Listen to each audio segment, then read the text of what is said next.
गुरु माता पिता गुरु बंधु सखा, गुरु माता पिता गुरु बंधु सखा, तेरे चरणों में स्वामी मेरा कोटि प्रणाम। तेरे शरणों में स्वामी मेरा कोटि प्रणाम। तू ही शक्ति है, तू ही भक्ति है, तू ही शक्ति है, तू ही भक्ति है। तेरे चरणों में स्वामी मेरा कोटि प्रणाम। तेरे चरणों में स्वामी मेरा कोटि प्रणाम। वक्रतुंड महाकाय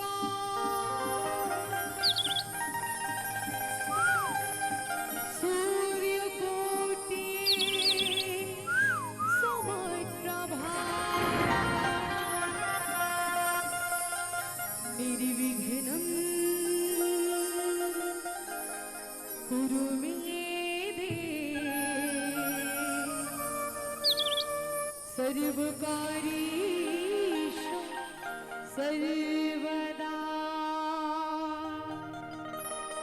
सर्वकार्येषु सर्वदा सर्वकार्येषु सर्वदा। डोकरी ए डोकरी, आई का होगी डोकरा कबर चिल्लावत अरे कहा गे डोकरा काबर चिल्लावत है देख की था।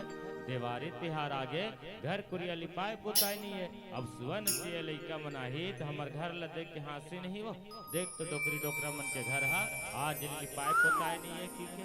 आई हाय अतेक जल्दी तिहार आगे वो ले ठीक है तो यहाँ जा बलौदा और रंग लेके लाबे तो रावत लेना झार बटोर की राखी। हाँ हाँ हाँ मैं बलौदा जाता हूँ का रंग लेके लाखो के मोला बता दे। ले का रंग लाबे माटी के घरे वो छुही रंग ला लाबे औ काला लाबे। ठीक है मैं बलौदा जाता हूँ।